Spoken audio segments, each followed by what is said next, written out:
káàbọ̀ sórí ìkànnì tó bá dé ìgbà ọkọ tẹ́ wò wá ní abẹ́kẹ́ subscribe kẹ́lẹ́ máa jẹ ìgbádùn gbogbo ṣe náà lágbo òṣèré àti ìròyìn káàkiri lórílẹ̀-èdè Nàìjíríà àti gbogbo àgbáyé. Ẹ wà àwọn nọ́dẹ́nà náà ẹ wo kí Gumi máa bọ́ síta wípé nítorí federal government ìjọba bàbá Tinubu wọ́n decide wípé òkè ẹ fẹ́ bà ìjọba òun jẹ́ àbí ṣebí security lẹ máa ń lo against every other person. Ọmọ olódòdó àdè come your side ẹ jẹ́ kọ́kọ́ yanjú eléyìí.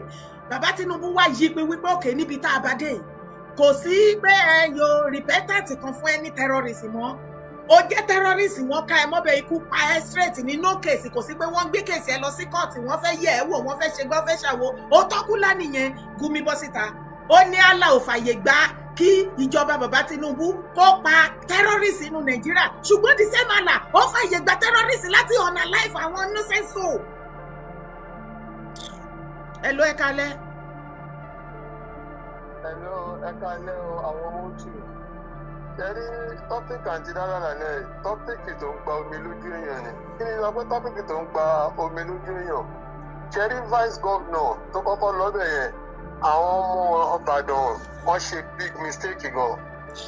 Wọ́n ṣe big mistake gan. Ṣẹ́rí vice governor tó wà ń bẹ̀ yẹn, òun ló yẹ kó fi paroko fún Ṣèyí Mákindé. Pẹ̀lú speech tó méjì yẹn pé àwọn àgbààgbà tó ń ṣẹ̀wálẹ̀ kìnnìkan wọ́n máa ń kóyàn mọ́ra ni àwọn òkè iṣẹ́ tó ń ṣe kìnnìkan àṣìlẹ́lẹ́yàmẹ̀yà. ló yẹ ká nà dànù ká lù ú pa síbẹ̀. káwọn ti wẹ̀ ní òkú kò nídìí kan fọwọ́ kàn kọ́ wẹ̀ lóko pẹ̀lú gbogbo àwọn ẹ̀tọ́rà jẹ wàláhì ara wọn àti balẹ̀ ara wọn àti balẹ̀.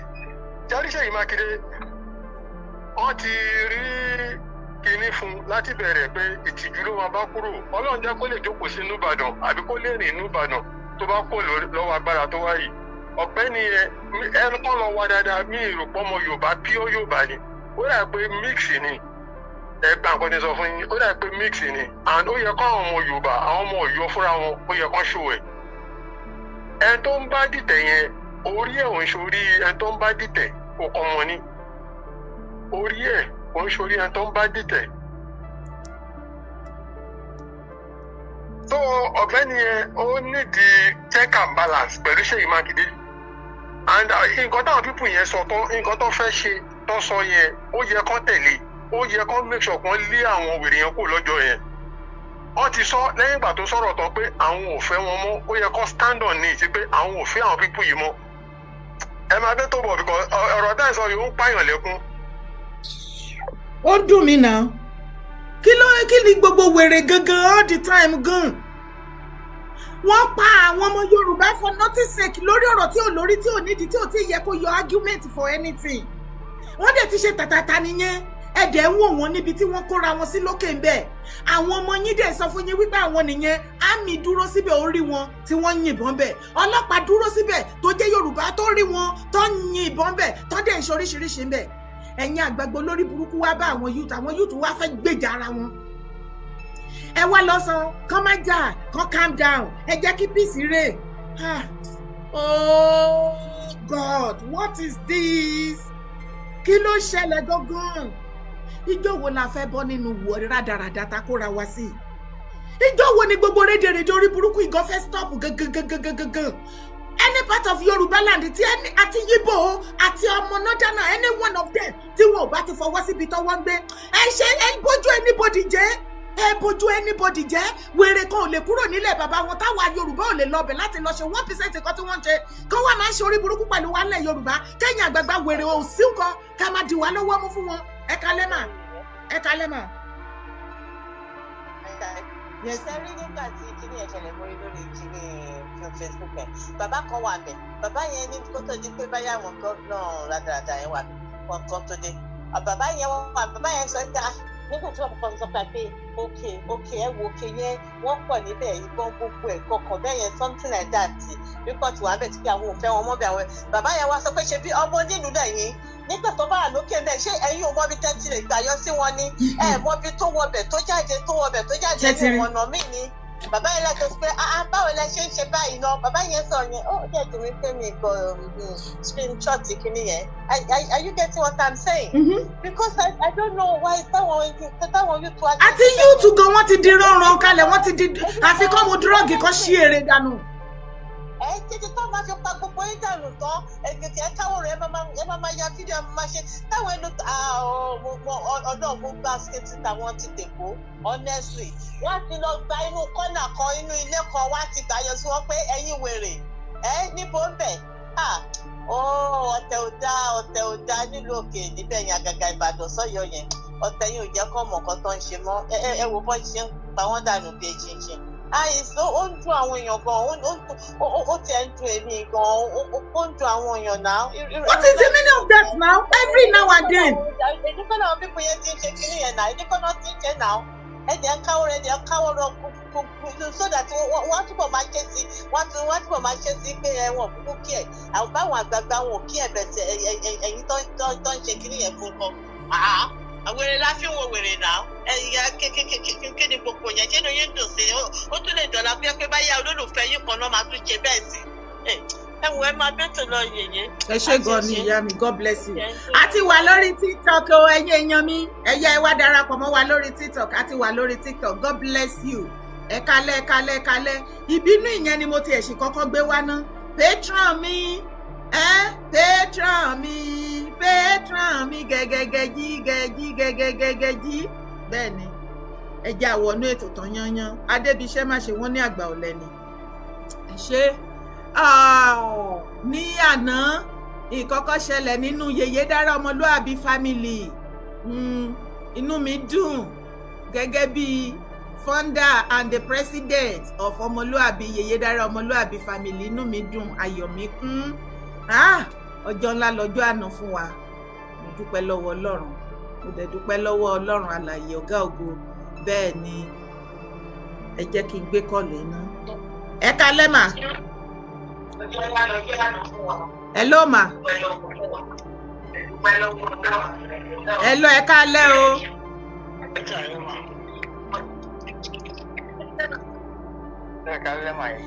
ẹ kálẹ́ mà ẹ káàbọ̀ sórí ètò mà. Yes, ma. Ẹ kú iṣẹ́ náà, ẹ kú iṣẹ́ Olúwa. Olúwa kú iṣẹ́. Ọlọ́run á máa túbọ̀ máa bá mi fún yín ní agbára àti ọ̀tún. Ẹni tó bá ní ẹni tó fojú burúkú Ọlọ́run máa kó àrùn Ọlọ́run máa fọ́n pa. Àmín Jésù. Àmín màá. Jésù ọba kò fún yín níṣẹ́ ìṣe lágbára Ọlọ́run á túbọ̀ máa fi ọgbọ́n kún ọgbọ́n, òye kún òye, ìmọ̀ kún ìmọ̀ ní agbára Ọlọ́run. Ọlọ́run máa dì yín mú lópin. Ọgbà ẹ̀jẹ̀ Jésù ànífẹ́ mi wá ṣiṣẹ́ ìmọ̀ Jésù. Àkó àdúró ti ara wa. Fẹ́ dá sí ọ̀rọ̀ Mákindé ni mo fẹ́ dá. À ń gbọ́ mà, ẹ bá wa dá sí. Mo fẹ́ pe àkíyèsí ní sí nǹkan kan. Ó yẹ ti gbàgbọ́ mo ti sọ ní orí ètò nípa ṣẹ́ ń gbọ́ mà. À ń gbọ́ yín mà. Mo ti sọ lórí ètò yìí rí. Tẹ́ ẹ bá rántí ìgbà tí Mákindé lọ fi meeting first meeting tó máa kọ́kọ́ lọ ṣe pẹ̀lú àwọn mọ́là àwọn Fúlàní yìí nígbà tó kọ́ lọ ṣe meeting yẹn ó padà dé ìgbà tó lọ ṣe meeting yẹn kọ́kọ́ ṣẹlẹ̀ ńgbà yẹn. Kí ló mú tí. má lọ wà káyọ̀ mi máa sọ. Bí ó ṣe dé ó wá ìgbà yẹn ẹ sọ̀rọ̀ nípa ẹ̀ fẹ́ sọ pé tó fi sọ pé yé pé ogun jálùmí ní ìbọ̀ ẹ bá rántí mo fẹ́ kẹ́ ẹ testify sí ẹ rántí ìgbà tẹ́ ṣe program yẹn jáde ẹ rántí ìgbà tó sọ pé ogun jálùmí ní ìbọ̀ tẹ́ sọ pé ṣé tó bá mọ ogun jálùmí nígbà yẹn ṣé ó lè tẹrí sí ṣé rántí program yẹn gbà yẹn tẹ́ ṣe jáde nígbà yẹn. Màámi mi ẹ má jẹ́ parọ́ mo ti gbàgbé program ti pọ̀ dànù. Èmi ò gbàgbé ṣe máa fọyà tó àwọn táwọn wò ẹ wà tí máa lọ wà máa wá jáde máa sẹ́yìn. All right.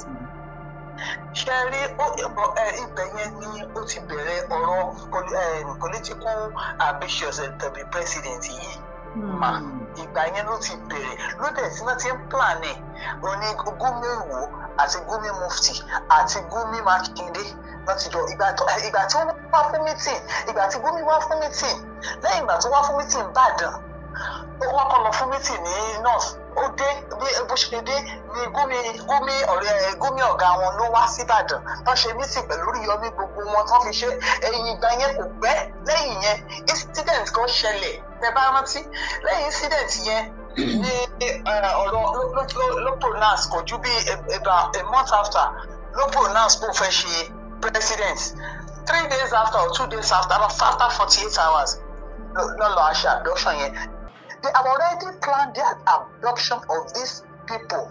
Gbogbo iṣẹ́ yẹn máa ń work on kó tó di pé. Láti fi sabotage ìjọba Tinubu àbí. Gbogbo kìíní ká bá wò dáadáa, ó jọ gómìnà kò jọ gómìnà. Mákindé ti ń rìn ẹ̀, ó ti mọ ọkọ tó fẹ́ ṣe, ó dẹ̀ mọ bó ti fẹ́ program, ó fẹ́ yí sí ọ̀run èèyàn kan, ó fẹ́ yí sọ́run bàbá Tinubu because ó mọ he thought he's playing game. Kò mọ gbogbo òun ṣe ń play àwọn kan náà ti play síwájú ẹ̀ náà. Ẹ ṣe mọ̀ kò bá ṣe mọ ẹni tó bá ti bẹ̀rẹ̀ géèmù ló mọ̀, ẹni tó máa counter ẹ̀ tó máa fa jókà jáde òun náà mọ géèmù yẹn play. Òun tó ń play géèmù àwọn táwọn wò kó àṣẹ ìdírin. Makinde is so very smart. He's an arrogant man everybody knew about. He's very, very arrogant. But at the same time, ó ti kó àwọn èèyàn ará Ìbàdàn àti Ọ̀yọ́ kó wọn láyà jẹ púpọ̀. Tẹ́ bá wò dáadáa. Makinde tẹ́ bá wo record is a criminal man himself. Ó ní gbogbo criminal kìíní tó ṣe, gbogbo election tó ṣe, gbogbo wọn ṣe lébi wọn ti àṣírí àwọn méjèèjì àti Àwọn àti Oríyọmí àti Oríyọmí àti Sórí, gbogbo àṣírí wọn ti tún gbogbo ọ̀rọ̀ wọn jáde ní sìn, gbogbo nǹkan tí wọ́n jọ ṣe pamọ́, tí gbogbo nǹkan tó ń ṣe tó ń fi ń ṣe tó ń ṣe gbogbo wọn tó ń ṣe yìí, òun náà ló ti ń jáde yìí. Ẹ wo gbogbo ìgbà tí Fáyọ̀ṣe jáde tó sọ yìí pé wọ́n fẹ́ yọ bàbá Olúbàdàn, this is the name bàbá Olúbàdàn tó pè ní bàbá ẹ̀, all because of what? Money and political ambition ẹ̀. Gbogbo èyí ó mọ ṣẹlẹ̀ nǹkan tó dùn mí jù ní àwọn aráàlú bẹ́ẹ̀ ṣe sọ̀rọ̀ ṣẹlẹ̀ ọ̀rọ̀ ọjà tó ṣẹlẹ̀ yẹn ọjà 2 years ago ó kó àwọn Yorùbá kúrò níbẹ̀, ó kó àwọn fáwọn mọ́là síbẹ̀, ó kó àwọn Yorùbá lọ sí another place. Now the same thing ló fẹ́ ṣe ń sìn táwọn ẹ̀ fi yarí mọ́ lọ́wọ́ mo dẹ̀ inú mi dẹ̀, but at the same time mi ò mọ nǹkan tó ṣe fún wọn àwọn ọmọ Ìbàdàn yẹn tí wọ́n lè stand, but they can't stand against it. I don't know. Ó dẹ̀ ń dùn mí. It's really dùn mí.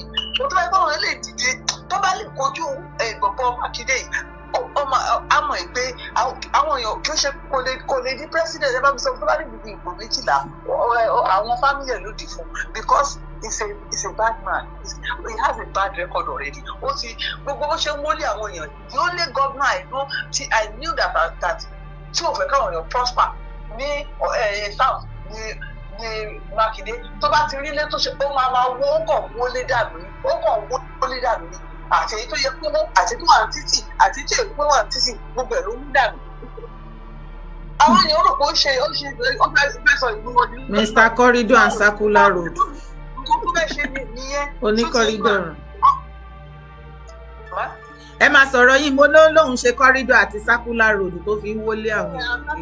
Circular àdáadáa wo ló ń ṣe Circular ẹwọ lọ́wọ́ bó ṣe wé sí roundabout síbẹ̀ yẹn just because ó kàn fẹ́ káwọn èèyàn ẹlòmíì lẹ́kún owó yóò fẹ́ káwọn èèyàn kí àwọn èèyàn dùn ó fẹ́ sọ wá di àlùmáńjìrì bí àwọn ará north ni that is what this man tí ẹ̀wọ̀n tí Gumi bá di tí Gumi Mákindé bá di president gbogbo Yorùbá ló máa sọ di àlùmáńjìrì because bàbá yìí kò lè sometime of Sokoto ló máa jẹ́ prime minister. I am telling you. Ó ti ṣọ́ọ̀jù. Somebody take lọ́wọ́ máa sọ ọ́ dẹ̀ máa ìsìlámà Nàìjíríà mọ́ lọ́wọ́. Ó ti ṣọ́ọ̀jù Gumi ló máa rule. Àwọn Northerners kàn fẹ́ lò ní wọ́n kàn fẹ́ use them. They will only use him and dump him.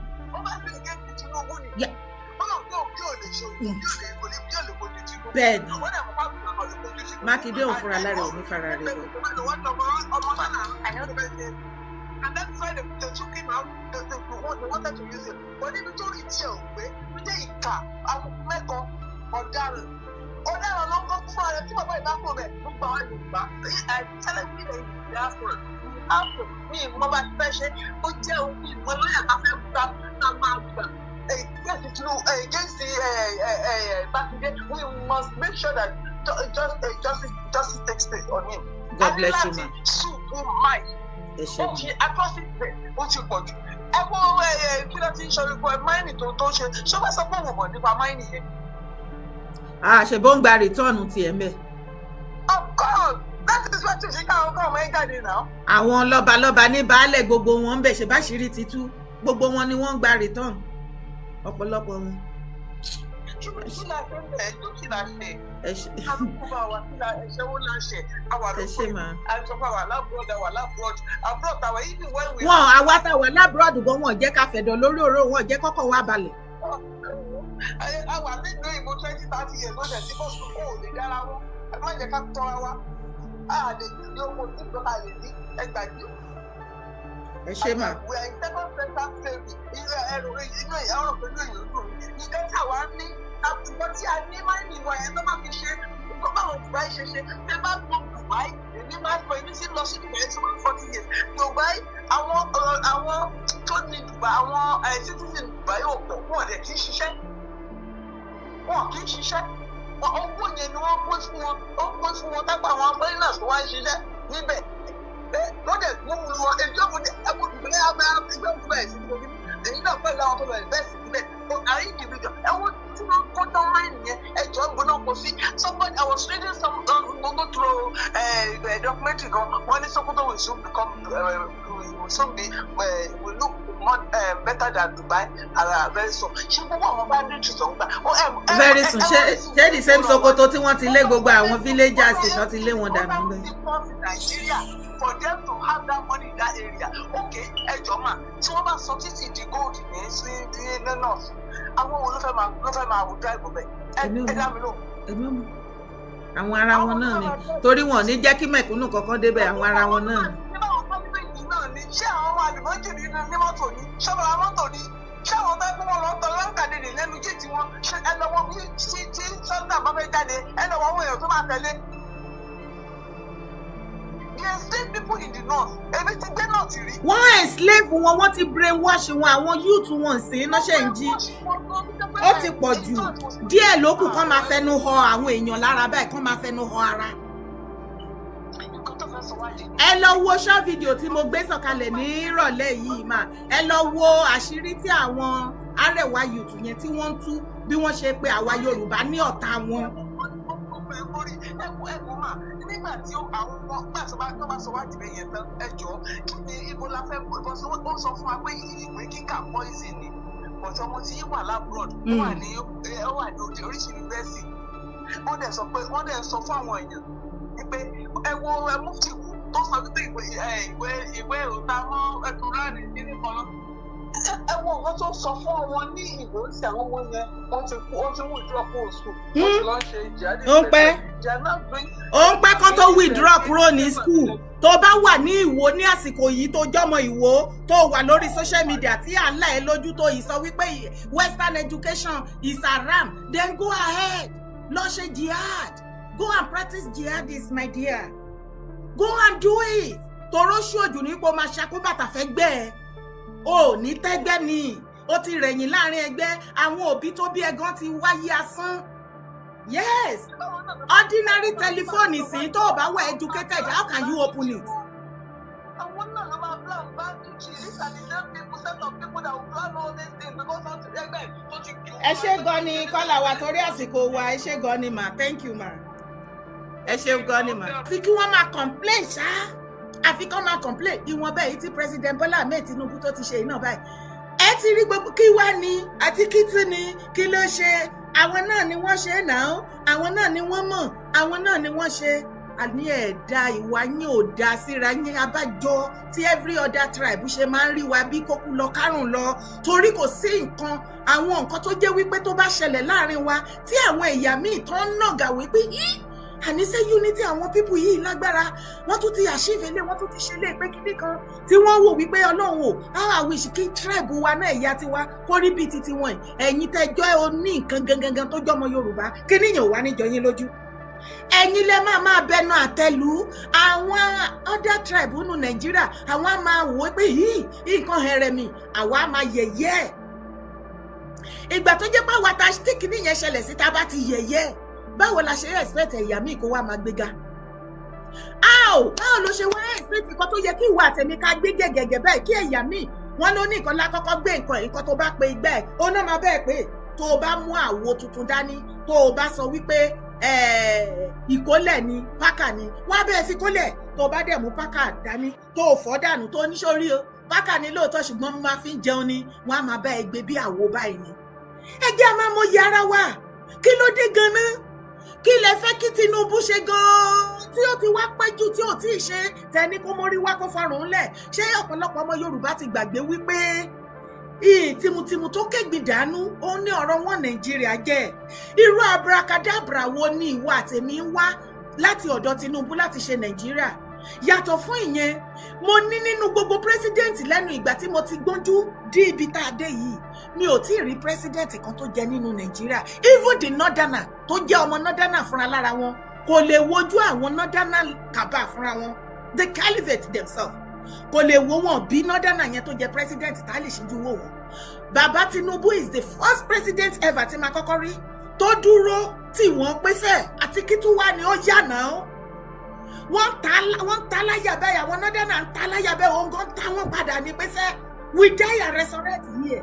Ṣé ẹ̀yin ò rí nínú ìwà bàbá Tinubu ni? Ẹjọ́ wo la fẹ́ kí Tinubu bọ́ síta kó wá rò àwọn ọ̀pọ̀lọpọ̀ nǹkan tí ìwà àtẹ̀míyẹ̀ sọ́ọ̀tì kó wá sọ ọmọ Tinubu bàbá Tinubu ó ti lẹ́ẹ̀ni látara àwọn pásírò wa tó jẹ́ pé gbogbo nǹkan tí wọ́n fẹ́ ṣe pátápátá òun ni wọ́n máa spell alphabetically online tá a sọ sí gbogbo àgbáyé àwọn other tribe á ti mú àgàgà northerner wọ́n ti wò pé òkè nǹkan tó fẹ́ ṣe nìyẹn ẹjẹ́ àlọ́kọ̀ọ̀bù ẹ̀ kò síbi tó ń lọ. Tinubu ti wá gbọ́mọ́ tinú ẹ̀ afọgbọ́n ọlọ́gbọ́n ṣọgbọ́n kì í wọ kòtò àtọgbọ́n ọmọdé àtọgbọ́n àgbàlagbà mú kó jọ mọ́ra wọn kó fi kún ìrìnàjò ayé ẹ èmi a máa lẹ́nu látara anything. Bàbá yẹn ò wá ń sọ síta ibi tó fẹ́ rìn sí ìgbésẹ̀ tó fẹ́ gbé nǹkan tó fẹ́ ṣe àti tí ò fẹ́ ṣe kò sọ ohun tó máa ṣe àmọ́ a máa béèrè fún state police o ṣé ìgbà ayé Tinubu la ti ń béèrè fún state police torí mo ti wá wo ẹ̀yin ọmọ Yorùbá bẹ́ẹ̀ ni wípé nǹkan míì ti wá ṣe ọ̀pọ̀lọpọ̀ wa báyìí níbi tá a bá dé ṣé nǹkan míì ò máa ṣe wá state police tá à ń sọ̀rọ̀ ẹ̀ yìí ṣé president Bola Ahmed Tinubu regime nìkan la ti ń béèrè fún state police ṣé àmọye president tó ti jẹ tó ti gorí àpèrè yẹn tó ti lọ tá a ti ń pariwo state police state police state police tí wọ́n fi everybody gún lágídí. Ǹjẹ́ ẹ mọye election tó ti ṣe ní every 4 years tí wọ́n ti fi state police tí àwọn mọye candidate tó ti fi campaign. Ẹ dẹ̀ máa wá wo èmi ò rò pé bàbá Tinubu gan fi state police sínú campaign wọn ní 2023 o. Ṣùgbọ́n nígbà tọ́rọ̀ dojú ẹ̀ ta fún bàbá ń fokú fún tí gbogbo wa pariwo state police ni o state police even the northerner were shouting state police. Kò sí tribe kankan ní Nàìjíríà tí ó sọ wípé we need a state police now. Ìgbà tí bàbá Tinubu ká lè máa mọ̀ wípé èṣù ń gbé náà àwọn èèyàn kan ní Nàìjíríà yìí o. Ní ìgbà tí bàbá Tinubu tí ò tí ì sọ wípé yes ó yá state police yá everybody pariwo state police ni ẹni kó fún wa ẹni kó mọ̀ ẹni kó sign ẹni kó ṣe ok wọ́n mọ̀ gbé o emergency o ó di free. Oh, the house, back to the Aso Villa, to the Tinubu, from Tinubu side, go back to the house, share everything. Oh, yeah, vote. State police. Yorùbá tó yẹ ká jẹ́ kí ariwo yẹn kó láòdù dànù lórí social media kó máa sọ wípé kí ló ṣẹlẹ̀ ká máa sọ wípé ọmọ olódòdẹ ó ṣe bẹbẹ bí ariwo subsidy remover bó ṣe láòdù tí gbogbo wa kó tí subsidy remover pé bàbá ẹ ti gbẹ̀mí wa subsidy remover ebi ti ń pa wá ọ̀run ti fẹ́ ya jábọ́ bàbá Tinubu wá ṣe yẹn àwa Yorùbá àwa expect wípé àwọn northerner àwọn náà máa wá promote ẹ online àbí tó máa wá announce ẹ tá ṣe show yẹn tá gbé lárugẹ pé yes bàbá Tinubu ṣe nǹkan tí ọ̀pọ̀lọpọ̀ former president tí ó lè ṣe à ń dúró di south àbí south east kí wọ́n kóra wọn jọ kó wá bọ́ sí online kó wá máa jó kó máa yọ̀ wípé Tinubu ló ṣe é ní kíkàn ẹjọ́ èwo gan-an tí ẹ làwa Yorùbá fẹ́ ṣe nínú ìjọba ẹ̀ torí the last time I checked mo wà lára àwọn ní 2023 tá a against bàbá Tinubu mo dẹ̀ ṣàlàyé tèmi kì í ṣe pé trade o kò ṣe pé bí àmọ́ ètí wọn o torí àmọ́ nǹkan tí àwọn northerner they are made of àmọ́ ipò máa gbógun ti bàbá wọn ní jẹ́ kó rí nǹkan kan ṣe àti bẹ́ẹ̀ bẹ́ẹ̀ lọ àwa wò ó pé pẹ̀lú bó ṣe ń pa wá tó ṣe ṣoríṣiríṣi àti everything yìí ẹ wo bàbá ẹ̀jẹ̀ adádúró eléyìí tẹ̀sẹ̀ tó máa lọ bá àwọn people yìí bí ìgbà tẹ́ tún ṣe rí ní ìyà fún wa ni tẹ́ ẹ bá ti bá wa lọ́wọ́ sí ìdádúró orílẹ̀-èdè Yorùbá á tètè yá wa jù yẹn lọ a mọ nǹkan tẹ́ ẹ lè ṣe tẹ́ ẹ bá ti sọ pé ó yá kò tí ì sí ẹni náà lẹ̀ Yorùbá tó máa sọ pé kò tí ì yá.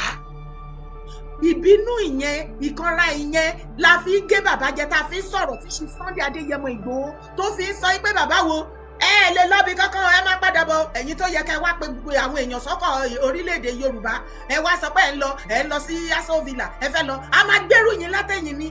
Gbogbo kinní yẹn a kàn ń sọ láti ìtara nǹkan tó ń ṣẹlẹ̀ sí ta rí. Àbẹ́yìn náà ṣé ó possible kẹ́rí gbogbo nǹkan tó ń ṣẹlẹ̀ sí ní 2023 2020 2021 kẹ́rò wípé ọkàn yín máa balẹ̀, ẹ máa tarajà wá gan lọ.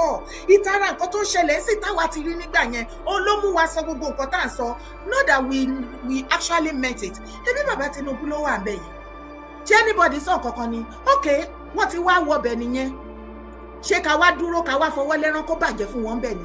Ní ìgbà tí Yorùbá ò dìbò fún wọn ní last 2023 ìjọ wáyé ńgbà tó ti wá wà ńbẹ̀ kó tún jẹ́ pé àwa náà la tún máa ṣe tá tún máa ṣe ọ̀nà tó máa fi rẹmi. Ẹ jẹ́ kójú ó tì wá o, ṣùgbọ́n mo yìí ń bọ̀ ń bi ibẹ̀ yẹn, mo yìí ń padà bọ̀ ń bẹ̀. Lẹ́nìí èmi nìkan kọ́ ni mo wá pẹ̀lú àwa tájọ máa wá ṣe show ìyẹn Bàmí Kílò. Ó yá Bàmí Kílò ẹ bá wa gbóhùn sókè.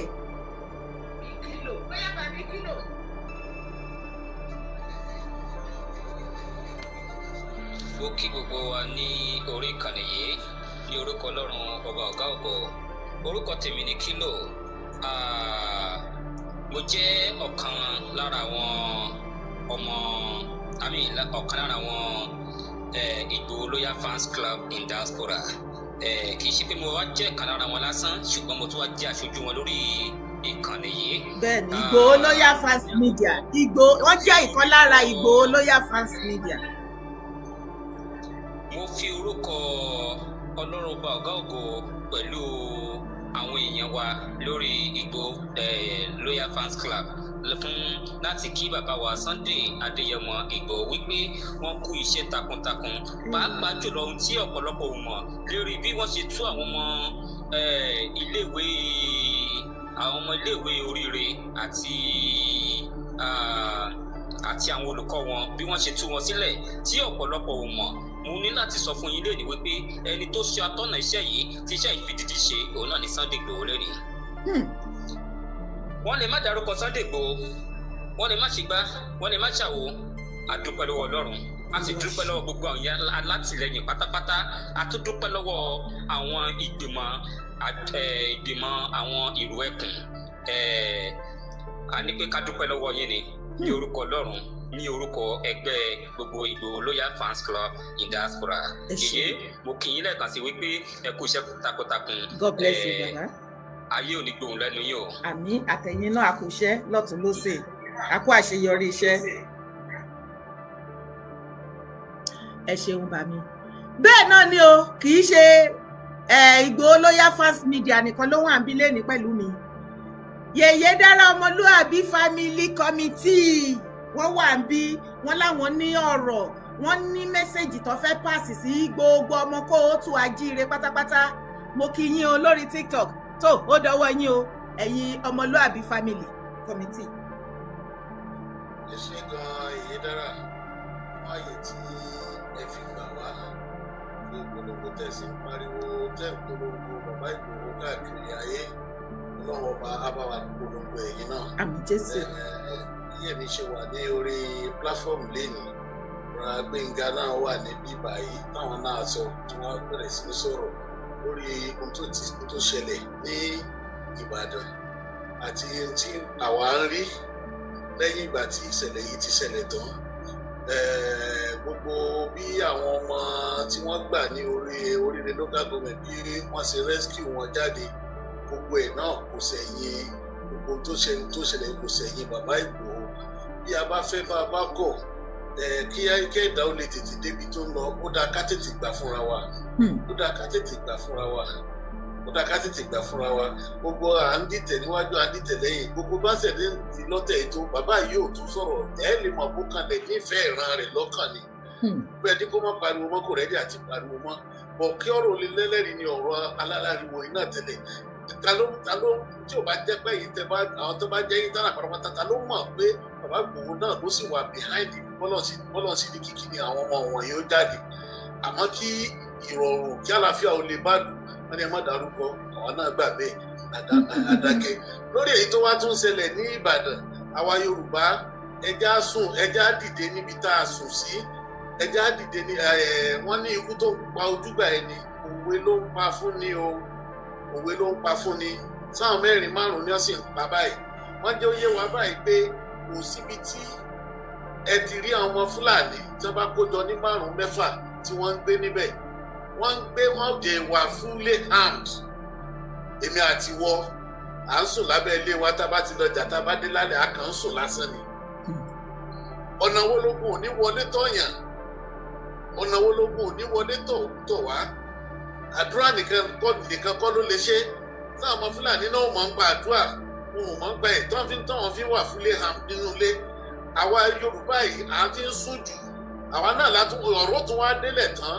ẹ̀yin náà lẹ́tùn máa wá lọ lóyà ọdọọdọ ọlọ́pàá ọdọọdọ ẹlọgbẹ́ fún àwọn sójà tí ọ̀rọ̀ sójà ló ń kàn wọ́n ń gbẹ̀mí yín àwọn olóòníjà dínkù ẹ̀ ń dínkù àwọn ọmọ lékún ẹ mọ̀ tẹ́ bá tún wá rí títún wá ṣe accommodation náà ní ká pélé ṣé hospitality náà ní ká pélé yìí ni àbá ń gbọ̀ sí ẹgbẹ́ ìyàwó ẹ̀dá kòtò lọ ẹja jì nǹkan míì wà tí ìjọba ò ní ṣe fún wa àwọn ìka máa ń sọ̀rọ̀ wọ́n ní kò sí tọ́lọ́hún ò lè ṣe àmọ́ tí ò ní ṣe ló pọ̀ jù ó fẹ́ kẹ́yìn náà kẹ́kẹ́ jí dìde ẹ gbéra ẹja gbéra kíjọba gbọ́n tó lọ́wọ́ sí ẹ̀yìn náà do the needful kò sẹ́dìgbà tó máa fi gbogbo ẹnu sọ̀rọ̀ fún wa kàkàkà ṣe bẹ́ẹ̀ kámẹ́rà làwọn èèyàn wọ́n mọ̀ wọ́n àìsàn burúkú tó wọnú wa láyé òde òní gbogbo nǹkan làwa Yorùbá máa ń gbà sódì kámẹ́rà ni wọ́n máa ṣe kámẹ́rà ẹlòmíì bí bàbá rẹ̀ kú lọ báyìí náà ní kó fún bàbá rẹ̀ paracetamol a máa ṣe kámẹ́rà mo fẹ́ mọ lèdí àsìkò tí bàbá yóò dáká pátápátá sáyé lélẹ́yìí ẹjẹ́ wa náà do the needful báwọn pípù ìṣe ń gbéra dì olúkálùkù wa náà ẹ má já sùn taratara ẹ dákun tó rọ lọ brọ́dà mi kò dọ̀wọ́ yín.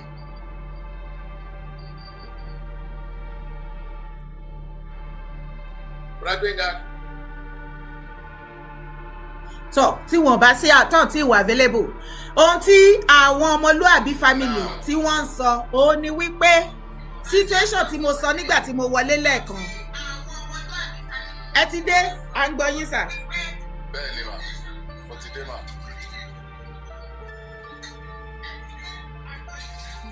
ok mo kí gbogbo ilé lẹ́ẹ̀kan sí o mo yẹ kí ohun àmì mo kí bàbá ẹgbẹ́ mi náà nípa ọ̀rọ̀ tí ó ń lọ bàbá ẹgbẹ́ mi náà ti mú ọ̀rọ̀ síwájú ṣùgbọ́n àwọn nǹkan kan tó tún wà níbẹ̀ a dúpẹ́ fọlọ́run tó jẹ́ nǹkan pé inú wa ti ẹ̀dùn gbogbo ọmọ Yorùbá náà dẹ̀dùn lórí àwọn ẹbí wa tí wọ́n fi sílẹ̀ ṣùgbọ́n mo ń rọ ìjọba ní pé lóòótọ́ àti rí pé àwọn ọmọ yẹn ọkàn ọmọ yẹn lọ sí. ẹ má bínú ó dẹ̀ pé bíi tẹ wà yẹn ariwo pọ̀ nbẹ ṣe lè bá wa excuse kúrò nbẹ sà ó ń distract wa. ilé ìwòsàn. ok ma.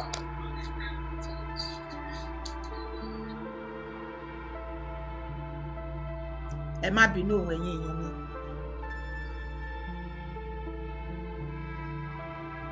mo fẹ́ kí wọ́n ṣe àlàyé tí wọ́n tán kí wá wọnú ètò gangan fún yín o. mẹ́wàá kan tó ṣe tán. so ẹ má. a ò ní jù báyìí lọ lórí ètò yìí ó dàbọ̀.